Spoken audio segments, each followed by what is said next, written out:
你好，你知道你每天在油管这个平台上面花了多长的时间？或者是看视频，或者是看直播，或者是看别人的短片，或者是社区的一些帖子，还有呢，回复你的观众的留言，甚至是在别人的视频底下去跟不相干的其他的人去吵架。不管怎么样，我们很多的人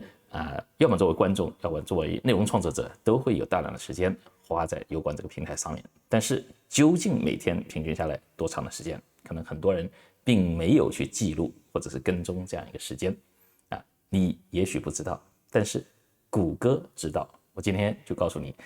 把你的这个行为数据，谷歌记录的，你把它找出来，自己看看你是不是这个时间比你想象的多，或者是少。好的，在什么地方看呢？在手机上面安卓或者苹果手机都可以。大家现在在屏幕上看见的是我的手机的 YouTube 这个 APP 的投屏，点击这个头像，在头像里头有一项叫观看时长你点击它进去，大家看到这是老胡的这个账号的观看时长，我有的时候会用别的账号那这个看到了，这是过去的7天，没有更多的数据，在手机上就提供了1周的这一周你看我平均下来是4个小时4分钟每一天，并且这个时间是什么呢？比上一周少了40%，因为我这段时间在重新调整我的工作室，买了不少的设备重新布置，重新可能增加一些机位，大家从下个礼拜可能会看见我的新的这个节目的形式。那也就是说我平均在上面是8个小时，经常有的时候可能会有超过10个小时，就是光在油管这个平台上面。那油管这个平台上面有2个数据不在这个统计数字之列，一个是油管音乐 YouTube Music 和 YouTube TV， 就是音乐和电视这2个它不统计在这个数字里头，因为一般的是听音乐都是离线的，看电视的话他认为是你去看美国的 HBO 或者其他的这个有线电视，现在都在这个油管的这个电视的这个计划里面，所以呢，跟油管的这些电视视频的这个节目有点不太一样。当然，你也可能在大电视来看油管的这个视频，对吧？它暂时这个不统计在这个数据里头，你要通过手机、通过电脑来看的时候，算在这个时间里头，所以这个时间是蛮多的我建议大家都去看看自己的数据，看看觉得比你想象的多还是少。那么任何的改变都从测量开始记录，那么这个油管呢已经给你记录了这个数据，你自己看看。如果你觉得自己你不知不觉我整天抱怨自己没时间，发现我有好多时间都浪费在这上面。如果你想像老胡你每天4个小时从上个礼拜的话4个小时是很少的对于我来讲的话，我平时都会在8个小时10个小时这样的在这个油管上面在线。那所以我的这个在线的这个时间基本上都是这个上限，我的 ISP 的服务时间经常会超限，还要另外付钱付这个上网。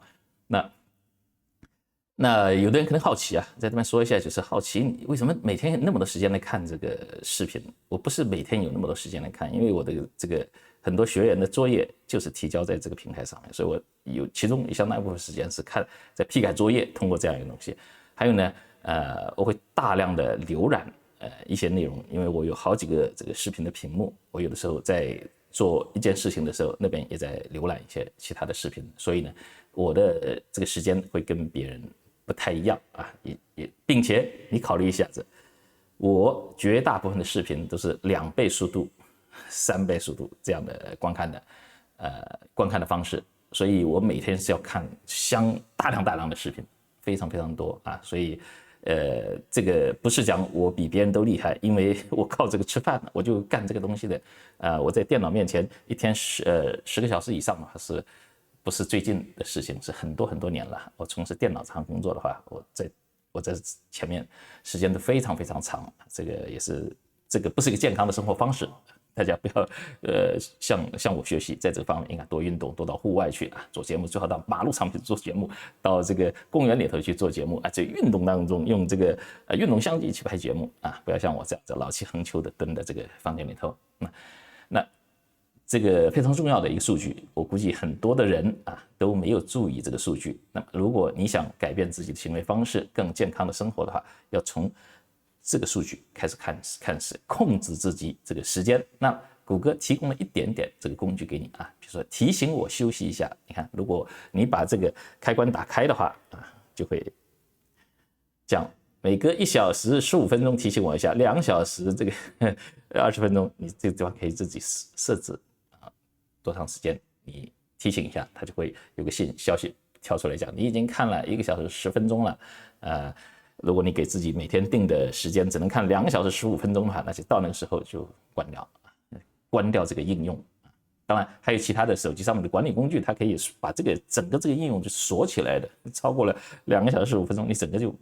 不能开启这个 APP。当然这种行为的话，对是有一种心理上面的这个约束。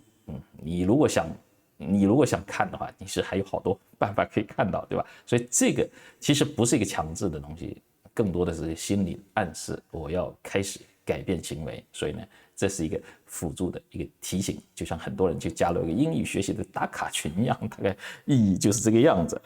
还有呢，就是固定时间，提醒自己这样看够了，睡觉了，这个是第2个开关就结束。比如说在什么时候告诉自己比如说晚上的11点该睡觉了，关灯了，不要再看油管了。当然你不能把油管这个 APP 关掉，然后又打开 TikTok 打开抖音再刷2个小时，那这个谁也管不了你，对吧？好，虽然小小的一个数据，但是我认为蛮重要的。你首先要了解，不管你改不改你的行为，你要了解这一点，你每天的时间花到哪里去了，是不是值得？好的，这就是今天这一期算是一个小小的知识分享，谢谢，我们明天再见。